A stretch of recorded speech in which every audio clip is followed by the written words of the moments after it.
రక్షకుడైన నజరేయుడైన యేసుక్రీస్తు నామములో మీ అందరికీ వందనాలు తెలియజేస్తున్నాను. దేవునామానికి మహిమ కలుగును గాక.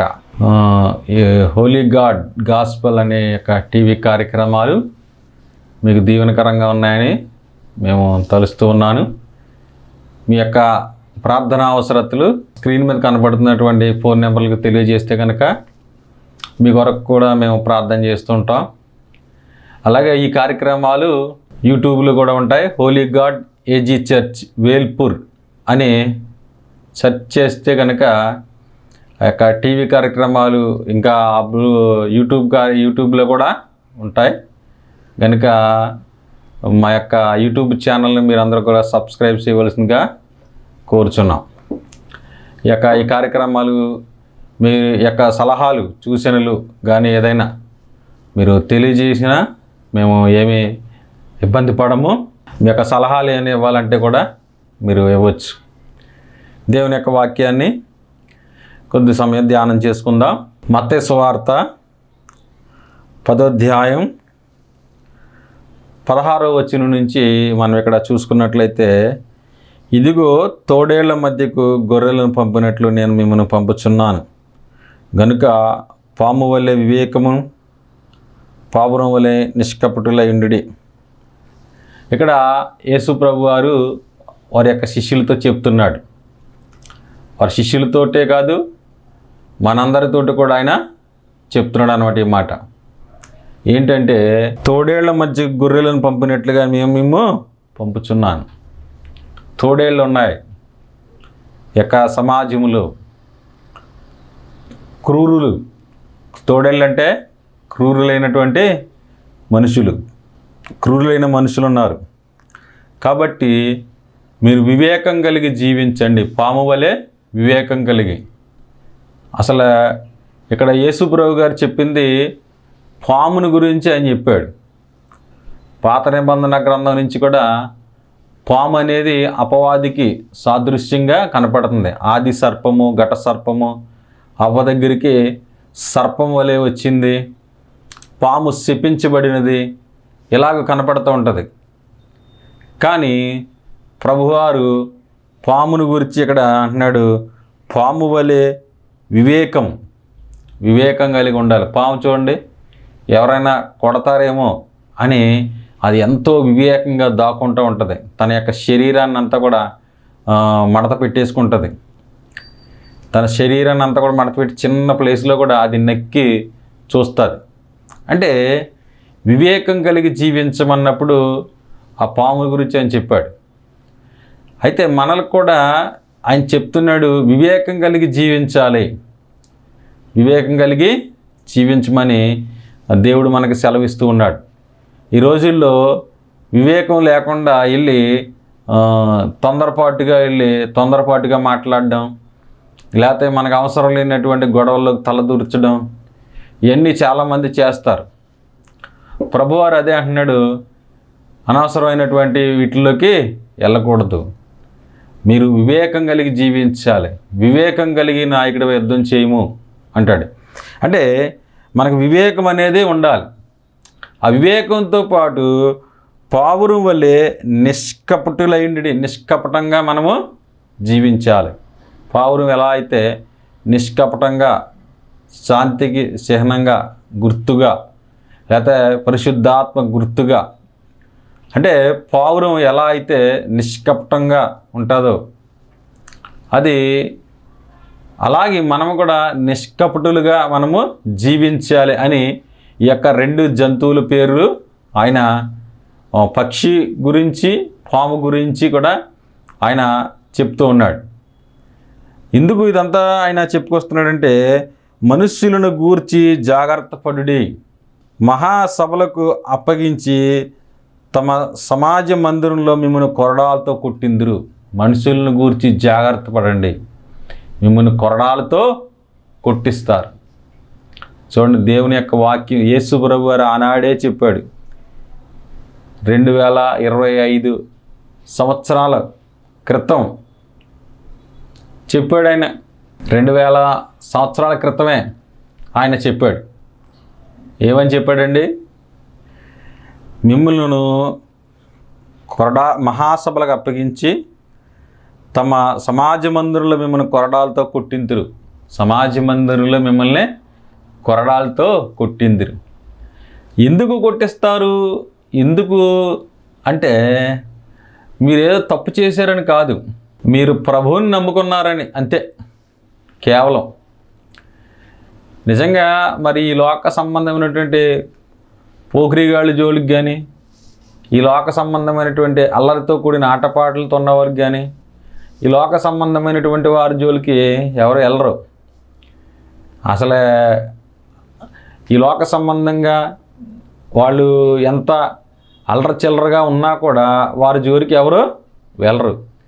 కానీ మీరు యేసు ప్రభువుని నమ్ముకున్నందుకు గాను మిమ్మల్ని ఏం చేస్తారంటే మహాసభలకు అప్పగిస్తారు, మిమ్మల్ని కొరడాలతో కొట్టిస్తారు, తిడతారు, నిందిస్తారు, అవమానిస్తారు. ఎందుకు అంటే మీరు ప్రభువుని నమ్ముకున్నారు. ఆనాడే చెప్పాడు ప్రభువు, ఈనాడు ఎదురవుతున్నటువంటి సమస్యలు, ఈనాడు ఎదురవుతున్నటువంటి ఇబ్బందులు, ఈనాడు ఎదురవుతున్నటువంటి ఈ పరిస్థితులు చూసినప్పుడు మనకే ఆనాడే చెప్పాడు ప్రభు అని మనం గుర్తుంచుకోవాలి. భక్తులు ఎప్పటి నుంచో ఎదుర్కొన్నారు ఇలాంటివి. భక్తులందరూ కూడా ఎప్పటి నుంచో ఈ సమస్యలు ఎదుర్కొన్నట్టుగా పరిశుద్ధ గ్రంథమైన బైబిల్ మనకే తెలియపరుస్తుంది. నా నిమిత్తమై మీరు అధికారుల యొద్దకు, రాజుల యొద్దకు తేబడుదురు. ఎవరి నిమిత్తం అండి? ప్రభు నిమిత్తం. ఎవరి నిమిత్తం తేబడుతున్నాం అంటే ఆయన నిమిత్తం మనం అధికారుల యొద్దకును, అధిపతుల యొద్దకును, రాజుల యొద్దకును తేబడుదురు. వారు మిమ్మల్ని అప్పగించినప్పుడు ఏమి మాట్లాడుదుమో, ఏమి చెప్పుదుమో అని చింతింపకుడి. అయ్యో వాళ్ళు తీసుకెళ్ళిపోతున్నారు కదా, మనం ఏం మాట్లాడాలి అని మీరు చింతించకూడదు అని దేవుని యొక్క వాక్యము సెలవిస్తూ ఉంది. చింతించిన అవసరం లేదు. ఏం మాట్లాడాలో ఏంటో కూడా చింతించిన అవసరం లేదు. అక్కడ అంటున్నాడైనా మీరేమి చెప్పవలనో అది ఆ గడియలోనే మీకు అనుగ్రహింపబడును. మీ తండ్రి ఆత్మ మీలో ఉండి మాట్లాడుచున్నాడు కానీ మాట్లాడువారు మీరు కాదు. మీ తండ్రి ఆత్మ అంటే పరిశుద్ధాత్మ దేవుడు మనలో నుంచి మాట్లాడతాడని దేవుని యొక్క వాక్యము సెలవిస్తూ ఉంది. మిమ్మల్ని మహాసభలకు అప్పగిస్తారు, మిమ్మల్ని కొరడాలతో కొట్టిస్తారు, మిమ్మల్ని అధిపతుల యొద్దకి, అధికారుల యొద్దకి తీసుకెళ్తారు. మీరు ఏం మాట్లాడాలో మీరు దేని విషయమై కూడా చింతించిన అవసరం లేదు. కానీ పరిశుద్ధాత్మ దేవుడే మీలో నుంచి మాట్లాడతాడు అని యేసు ప్రభువారు ఆనాడే చెప్పాడు. భక్తుల జీవితాలు, అందరి జీవితాల్లో కూడా ఇలాంటి సమస్యలే ఎదుర్కొంటూ వచ్చారు. ఎందుకంటే ఈ సమస్యలు అనేవి అలాగ ఎదుర్కొంటూనే వారు వచ్చారు. సమస్యలు ఎదుర్కొంటూనే వచ్చారు ప్రతి ఒక్కరు కూడా. ఇలాంటి సమస్యల గుండా భక్తులు వెళ్ళినప్పుడు వాళ్ళు ఎలాగో మనకి మాదిరిగా ఉన్నారో మనం చూసుకోవాలి. ఇలాంటి సమస్యలు గుండా భక్తులు వెళ్ళినప్పుడు వారి జీవితాలు ఏ రీతిగా దేవుని కొరకు వారు జీవించారో, నిలబడ్డారో మనం చూసుకోవాలి. భక్తుల జీవితాలని మనం మాదిరిగా మనం పెట్టుకోవాలి. ఇక్కడ ఈ దానియేలు గ్రంథం 3వ అధ్యాయంలో షడ్రక్, మేషక్, అబేద్నెగో అనే 3 యవనస్తులు యూదులు కనపడతారు. అయితే ఇక్కడ రాజైన నెబుకద్నెజరు ఒక బంగారు విగ్రహాన్ని చేయించి దానికి నమస్కారం చేయాలి. ఒకవేళ ఎవడైనా నమస్కారం చేయకపోతే వేడిమి గల అగ్ని గుండములో పడవేస్తాను అని అతడు ఒక శాసనం చేయించాడు. చూడండి, ఏదో తప్పు చేసినందుకు కాదు, లేకపోతే అక్రమం చేసినందుకు కాదు, మరీ ఏది చేసినందుకు కాదు, ఆయన నిలబెట్టిన ప్రతిమకు నమస్కరించకపోతే అగ్నిగుండం. చూడండి, ఆ రోజుల్లోనే ఎలా ఉన్నాయి శ్రమలు. దానియేలు కాలంలోనే ఆ రోజుల్లోనే శ్రమలు అలా ఉన్నాయి.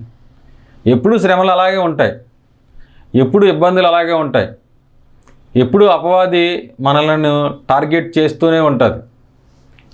ఆ శ్రమ అనేది వచ్చినప్పుడే మనలో ఉన్న విశ్వాసం సరైన విశ్వాసమా, లేకపోతే వెనుదిరిగే విశ్వాసమా అనేది తేలుతూ ఉంటుందన్నమాట. మంచి విశ్వాసాన్ని కలిగి మనం జీవించాలి. మంచి విశ్వాసాన్ని కలిగి మనము జీవించే వారంగా మనము ఉండాలన్నమాట. ఇక్కడ చూడండి, షడ్రక్ మేషక్ అబేద్నెగో అని వారికి ఈ సమస్య ఏర్పడింది. చూడండి, వాడు మంచి ఉన్నత స్థితిలో ఉన్నారు. వారేమీ పేదలు కాదు, చక్కని ఉద్యోగాల్లో వారు ఉన్నారు, జ్ఞానవంతులు, ఉద్యోగాల్లో ఉన్నారు. అయితే వారికి ఒక సమస్య వచ్చింది. అక్కడ ఉన్న సమస్య ఏంటంటే ఆ ప్రతిమకు నమస్కారం చేయడం, నమస్కారం చేయకపోతే అగ్నిగుండానికే వెళ్ళిపోవడం. చూడండి, సమస్యలు అలాగే వస్తాయి. మన జీవితాల్లో కూడా సమస్యలు అలాగే వస్తాయి, ఇబ్బందులు వస్తాయి, ఇరుకులు వస్తాయి. అయితే నువ్వు ఎలాగ నిలబడుతున్నావు అన్నది దేవుడు చూస్తాడు. నువ్వు నిలబడుతున్నావా నిలబడవా అన్నది దేవుడు చూస్తాడనమాట. ఇక్కడ ఆ మనుషులను అడుగుతున్నారు. ఆ షడ్రక్ మేషక్ అబేద్నెగో గురించి నెబుకద్నెజరుకు తెలిసిపోయింది, వాళ్ళు నమస్కారం చేయట్లేదని. వాళ్ళని తీసుకొచ్చి అడుగుతుంటే ఆ 3వ అధ్యాయం 17వ వచనంలో అంటున్నాడు, ఇదిగో నీకు ప్రత్యుత్తరం ఇయ్యవలన చింత మాకు లేదు. మేము సేవించున్న దేవుడు మండుచున్న వేడిమి గల అగ్నిగుండంలోంచి మమ్మల్ని రక్షించ సమర్థుడు, మరియు నీ వశమున పడకుండా ఆయన మమ్మల్ని రక్షించును. ఒకవేళ ఆయన రక్షింపకపోయినను సరే, రాజా, నేను నీ దేవతకు మేము పూజింపము, నీవు నిలవబెట్టించిన బంగారు ప్రతిమకు మేము నమస్కరించమని తెలుసుకునము. చూడండి, ఇక్కడ వాళ్ళు ఎంత క్లారిటీగా ఉన్నారో చూడండి. షడ్రక్ మేషక్ అబేద్నెగోలు ఎంత క్లారిటీగా ఉన్నారో చూడండి. రాజా, నీవు నిలవబెట్టించినటువంటి ఆ ప్రతిమకు మేము నమస్కారము చేయము.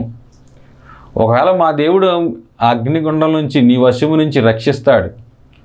ఒకవేళ రక్షింపకపోయినా సరే, మాలో ఏదో లోపం ఉండి, మాలో ఏదో ఇంకా దేవునికి లోబడలేనటువంటి ఎక్కడో ఉండి, ఒకవేళ ఆలోచన విషయంలో తప్పిపోయామో, ఏ విషయంలో తప్పిపోయామో, ఒకవేళ మా దేవుడు ఒకవేళ రక్షింపకపోయినా సరే, అది నిజమైన భక్తి. రక్షిస్తేనే కాదు, రక్షింపకపోయినా సరే మేము మాత్రం నువ్వు నిలవబెట్టించిన బంగారు ప్రతిమకు మేము నమస్కారము చేయమంటున్నారు.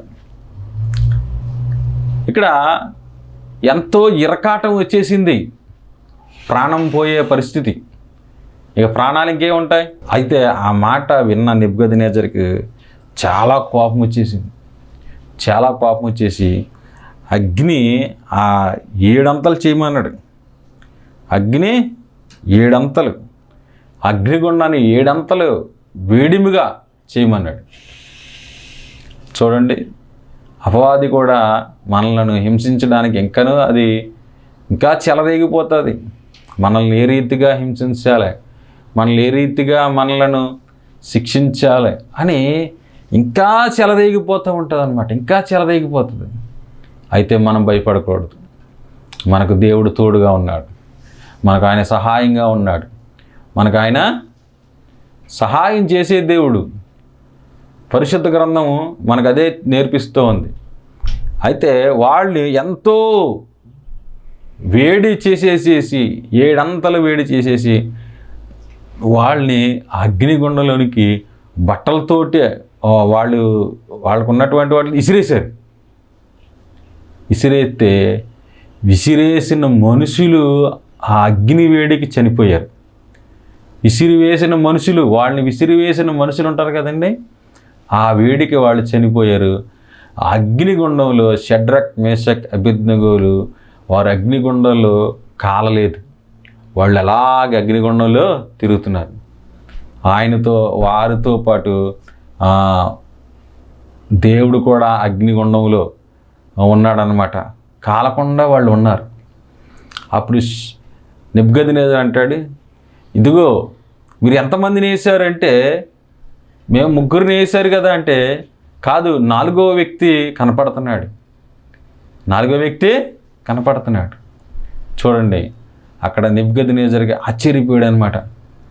ఆశ్చర్యపోయి వారిని షడ్రక్ మేషక్ అబేద్నెగో దేవుని సేవకులారా బయటికి రండి అని ఆయన పిలుస్తూ ఉన్నాడు. అప్పుడు చూడండి, వారిని పిలిచినప్పుడు వారిని ఎంతో, వాళ్ళకి ఏ హాని కలగలేదు, వారు బయటకు వచ్చారు, వారికి తల వెంట్రుకైనను కాలలేదంట.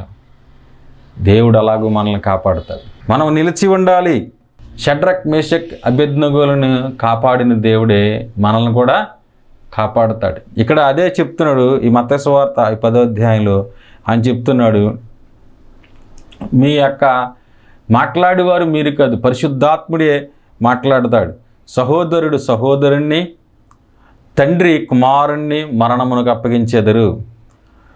పిల్లలు తల్లిదండ్రుల మీద లేచి వారిని చంపించెదరు. ఇక్కడ ఎవరు చూడండి, ఎందు నిమిత్తం అంటేనంట కేవలం యేసు ప్రభుని నమ్ముకున్న నిమిత్తం. చూడండి, వాళ్ళ ప్రేమలు కూడా ఏమైపోతాయి. సహోదరుడు సహోదరుణ్ణి, తండ్రి కుమారుణ్ణి మరణమునకు అప్పగించెదరు. మాకు తెలుసున్నటువంటి ఒక మా స్నేహితుడు ఒక ఆయన ఉన్నాడు. ఆయన పెద్ద కాంట్రాక్టర్ గారి అబ్బాయి. అయితే ఆయన బైబిల్ చదువుతున్నాడని వాళ్ళ నాన్నగారు, నువ్వు బైబిల్ చదువుతున్నావు కాబట్టి నువ్వు నా కొడుకు కాదు, నువ్వు ఇంట్లోంచి వెళ్ళిపోమని పంపించేసాడు. ఒక్కడే కొడుకు అయ్యి ఉండి బైబిల్ చదువుతున్నాడని ఇంట్లోంచి పంపించేసాడు. చూడండి, ఇక్కడ వాక్యం అదే సెలవిస్తుంది. యేసు ప్రభు వారు అదే చెప్తున్నారు. ఏమనంటే, సహోదరుడు సహోదరుణ్ణి, తండ్రి కుమారుణ్ణి మరణమునకు అప్పగించేతారు. మరణానికి అప్పగిస్తారంట, చంపేస్తారు. దేనికోసం అంటే కేవలం వారు ప్రభువుని నమ్ముకున్నారని. ఇంకా మరి ఏదే కాదు. ఒక తాగుబోతుడినైనా బరాయిస్తారు, ఒక వ్యభిచారినైనా బరాయిస్తారు, ఒక జూదగాడినైనా బరాయిస్తారు. కానీ వారు యేసు ప్రభువుని నమ్ముకున్నారంటే మాత్రం భరించలేకపోతున్నారు.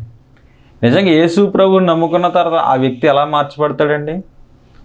ప్రేమ కలిగిన వ్యక్తిగాను, దయ కలిగిన వ్యక్తిగాను, ఇతరులకు ఉపకారం చేసే వ్యక్తిగాను ఆ వ్యక్తి మార్చబడతాడు. దాన్ని వారు తట్టుకోలేకపోతున్నారు. ఇదే స్వభావం, దెయ్యం స్వభావం. ఇదే స్వభావం అండి. క్రైస్తవుడు ఎవరికైనా హాని చేస్తాడా? క్రైస్తవుడు ఇతరులను ప్రేమిస్తాడు.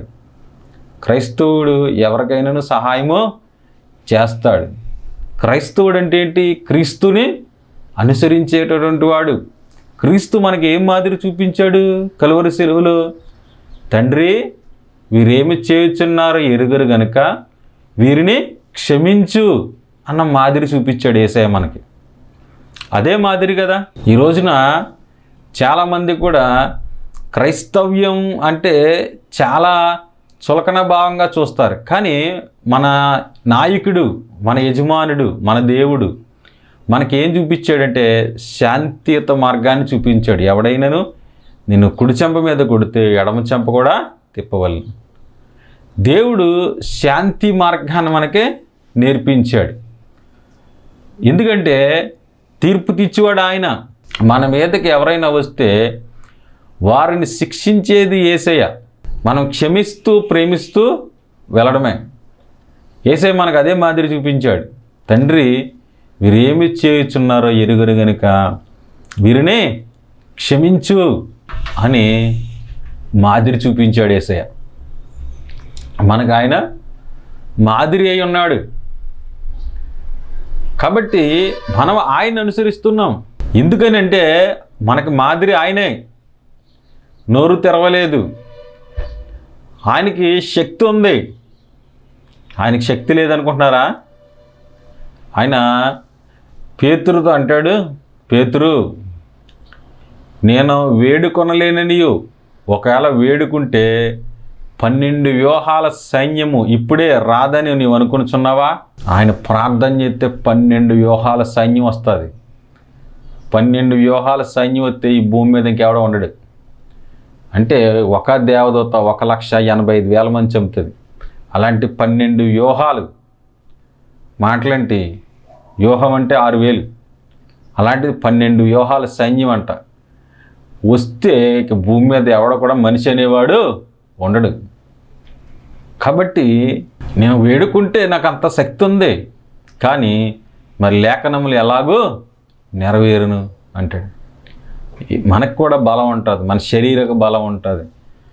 అయితే మనం దేవుణ్ణి చూస్తున్నాడు, మనము ప్రేమ కలిగి నడుచుకోవాలి. సౌలు అలాగే అందరినీ చంపేసేవాడు, సౌలు అందరినీ హింసించేవాడు, సౌలు అందరినీ కూడా ఇబ్బంది పెట్టేవాడు. అలాంటి ఇబ్బంది పెట్టేవాడు చివరికి ఏమయ్యాడంటే దేవుని కొరకు అతడు దేవుని చేత పట్టబడి దేవుని కొరకు ఆయన మార్చబడ్డాడు. ఏ సువార్తను ఆపేయాలని చూశాడు, అదే సువార్త కొరకు తన ప్రాణాన్నే ఆయన పెట్టాడు. కాబట్టి ప్రియా సహోదరి సహోదరులారా, మనకి ఇబ్బందులు కలుగుతాయి. ఇక్కడ దేవుని వాక్యం అలాగే సెలవిస్తుంది, నా నామ నిమిత్తం మీరందరి చేత ద్వేషింపబడుదురు. అందరూ ద్వేషిస్తారు. చూడండి, ఇప్పుడు అందరికి కూడా చులకన. యేసుప్రభువుని నమ్ముకున్న వాళ్ళంటే హేళన. ఆయనే చెప్పాడు ద్వేషిస్తారని, అందుకే నేను ద్వేషిస్తున్నారు. ఆయనే చెప్పాడు కదా, మీరందరూ, ఆయన దేవాతి దేవుడు, ఆయనకి తెలుసు ఏం జరుగుతుందో ఏంటన్నది. భవిష్యత్తు ఎరిగిన దేవుడు. భవిష్యత్తు నీకు నాకు తెలీదు, ఆయనకు భవిష్యత్తు తెలుసు. నా నామ నిమిత్తం ఇదిగో మిమ్మల్ని చంపిస్తారు, మిమ్మల్ని కొరడాలతో కొట్టిస్తారు, మీరు అందరి చేత ద్వేషింపబడుదురు. ఎందుకు ద్వేషింపబడుతుంది క్రైస్తత్వం అంటే ఆయన ముందే చెప్పాడు కనుక అందరికీ లోకువ. ఇక్కడ అంటున్నాడు గొర్రెను పంపినట్టు. గొర్రె అంటే దేనికి సాదృశ్యం అంటే దానికి ఏమీ కూడా ఆధారము లేదనమాట. ఒక కొమ్ములు కానీ లేకపోతే ఒక పళ్ళ దంతాలు కానీ అంత ఏమి కూడా లేవు. గొర్రెకి ఎంతసేపు ఏదన్నా గాయపరిస్తే తన యజమానుని పిలుస్తుంది, తన యజమానుని పిలుస్తుంది. మనము కూడా మన యజమానుని పిలవాలి. మన యజమానుడు ఎవరో తెలుసా? భూమి ఆకాశములను సూర్యచంద్ర నక్షత్రములు ఇవన్నీ కూడా నోటి మాటతో కలగజేసిన దేవుడు. హల్లెలూయా! అలాంటి వాడు మన యజమానుడు. మన యజమానుని పిలవడమే, ప్రార్థన చేయడమే. ప్రార్థించే వారు బలహీనులేమో కానీ ప్రార్థన ఆలకించే దేవుడు బలవంతుడై ఉన్నాడు. మన యజమానుని పిలవడమే. గొర్రె తన యజమానుని పిలుస్తుంది ఇప్పుడు కూడా. అలాగే మన యజమానుడు ఆయన, మన యజమానుడు ఆయన. మన యజమానునికి చెప్పుకోవడమే. నేను ఎవరైనా హింసిస్తున్నారా వారి కొరకు యజమానుడికి చెప్తుమే, ఇదిగో ఫలానా వాళ్ళు నన్ను ఇలా చేస్తున్నారు ప్రభా, ఫలానా వ్యక్తిలాగా అన్నాడు ప్రభా. నువ్వు పగ తీర్చుకోవద్దు, నువ్వు పగ తీర్చుకోవాల్సిన అవసరం లేదు. దేవుడు మాట్లాడతాడు. దేవుడు ఎవరితో మాట్లాడాలో వారితో మాట్లాడతాడు. అంతము వరకు ఇక్కడ అంటున్నాడు, అంతము వరకు నిలిచినటువంటి వాడే రక్షింపబడను. ఎప్పుడు వరకునండి? అంతము వరకు, మరణాంతం వరకు, లేకపోతే రాకడ వరకు. ఒకటి ఆయన రాకడ, లేకపోతే మన పోకడ. ఆయన రాకడ వరకు నమ్మకంగా ఉండాలి. మనం పోకడైతే ఇంకా గొడవే లేదు. అంటే చూడండి, అంతము వరకు నిలిచినటువంటి, ఒక సంవత్సరం నిలబడడం కాదు, ఒక నెల నిలబడడం కాదు, ఒక రోజు ఒక వారం నిలబడడం కాదు, మనం చనిపోయే వరకు నిలబడాలి. అంతము వరకు నిలబడాలి. అంతము వరకు ఎవడైతే నిలబడతాడో వాడే రక్షింపబడతాడు. కొంతకాలం భక్తి చేసి మానేడు కాదనమాట. కొంతకాలం భక్తి చేసి మానేస్తే వారు రక్షింపబడినట్టు కాదు. శ్రమలు వస్తాయి, బాధలు వస్తాయి, ఇరుకులు వస్తాయి, ఇబ్బందులు వస్తాయి, చట్టపరమైనటువంటి ఇబ్బందులు వస్తాయి. నా నామ నిమిత్తం సర్వజనులు మిమ్మల్ని హేళన చేస్తారు, హింసిస్తారు. అయినా సరే మీరు అంతము వరకు నిలిస్తేనే మీరు రక్షింపబడతారు. ఇక్కడ దేవుని యొక్క వాక్యం సెలవిస్తుంది, మీరు అంతము వరకు సహించిన వాడు రక్షింపబడును. అంతవరకు మనం సహించాలి. కాబట్టి ప్రియ సహోదరి సహోదరులారా, మీకు వస్తున్నటువంటి హింసల గురించి, అవమానాల గురించి, మరి దేని గురించి అయినా మీరు ఏ విషయంలో దేవునికి ముందే తెలుసు. అందుకే ఈయన రాయించాడు. దేవుడికి ఏదో తెలియనట్టుగా మనం ప్రార్థన చేస్తాం. మా జీవితంలో ఇలా జరిగిపోతుంది, అలా జరిగిపోతుంది అనుకుంటాం. పాత నిబంధనలో జరిగినాయే. పాత నిబంధనలో భక్తులు వారు ఏదైనా అవినీతి చేశారా, లేకపోతే లంచాలు తీసుకున్నారా, లేకపోతే స్త్రీలు ఏమైనా చేశారా, లేకపోతే రాజుకు సంబంధించినటువంటి నేరాలు ఏమైనా చేశారా? ఏమీ చేయలేదు కదా. వారు మత ఆచారాన్ని బట్టి వారు అలా చేయకూడదు అంతే. ఒక ప్రతిమకి నమస్కారం చేయకూడదు. ప్రతిమకి నమస్కారం చేయని మాత్రం అగ్నిగుండంలో పడేసేసారు. ఇప్పుడు కూడా అలా అయిపోయినాయి పరిస్థితులు. ఎంత గడ్డుగా ఉన్నప్పటికీ నువ్వు నిలిచి ఉండాలి. నువ్వు ఎలా ఉండాలమ్మా? నిలిచి ఉండాలి. అంతం వరకు నిలిచినటువంటి వాడే రక్షింపబడతాడు. నీకు రక్షించబడ్డావు అన్న నిశ్చయిత ఉంటే నువ్వు నిలబడాలి. ఎటువంటి పరిస్థితి వచ్చినా, మరణాపాయం వచ్చినా, ఇబ్బంది వచ్చినా, ఇరికొచ్చినా, మరణము వరకు నమ్మకంగా ఉండము. మన జీవితాలు ఎప్పుడైతే మనము జీవిస్తామో అప్పుడు దేవుడు మన యందు సంతోషించి మనకి ఈ భూలోకంలోనైనా సమాధానం ఇస్తాడు. మన తల వెంట్రుకలన్నీ లెక్కింపబడినాయి. ఒక్క తల వెంట్రుక నేల రాలాలంటే కూడా దేవుని చిత్తం నుంచి రావాలి. ఆకాశ పక్షులను చూడుడి, అవి విత్తవు, అవి కోయవు, కొట్టలో కూర్చుకొనవు, వాటిని పోషిస్తున్న దేవుడు. కాబట్టి మనకు ఎంత ఇబ్బందికరమైన పరిస్థితులు వచ్చినప్పటికీ దేవుడు మనకు సహాయము చేస్తాడు. మనకు ఆరోగ్యాన్ని ఇస్తాడు. మనకు ఆరోగ్యాన్ని ఆయన ఇస్తాడు. దేవుడు ప్రతిదీ చూస్తున్నాడు. దేవునికి కన్నులకు మరుగైనది ఏది కూడా లేదు. కన్నులిచ్చిన వాడు చూడకుండా, చెవులిచ్చిన వాడు వినకుండా. కాబట్టి దేవుడు చూస్తున్నాడు, అందరినీ చూస్తున్నాడు. ఆయన తగిన కాలం మందు ఎవరిని ఎలా శిక్షించాలో ఆయనకి తెలుసు. కాబట్టి నువ్వు విశ్వాసములో నీవు కొనసాగాలి. నీ పరిశుద్ధతలో నీవు కొనసాగాలి. నీ ప్రార్థనా జీవితంలో నీవు కొనసాగాలి. అంతం వరకు నిలకడగా నువ్వు నిలబడాలి. యేసు ప్రభు నా దేవుడు. ప్రాణాపాయం వచ్చినా, ఇబ్బంది వచ్చినా, అవసరమైతే ఏదైనా పోగొట్టుకోవడానికైనా దేవుని కొరకు నువ్వు నిలబడే వ్యక్తిగా నువ్వు ఉంటే కనుక షడ్రక్, మేషక్, అబేద్నెగోలను విడిపించిన దేవుడు ఈరోజు నిన్ను కూడా విడిపిస్తాడు. కాబట్టి ఇటువంటి వాక్యాలు ఎప్పుడో రాయించేశాడు దేవుడు మన కోసం. కాబట్టి మనం భయపడకూడదు. ఎటువంటి శ్రమ అయిన, ఇబ్బంది అయినను మనం భయపడకూడదు.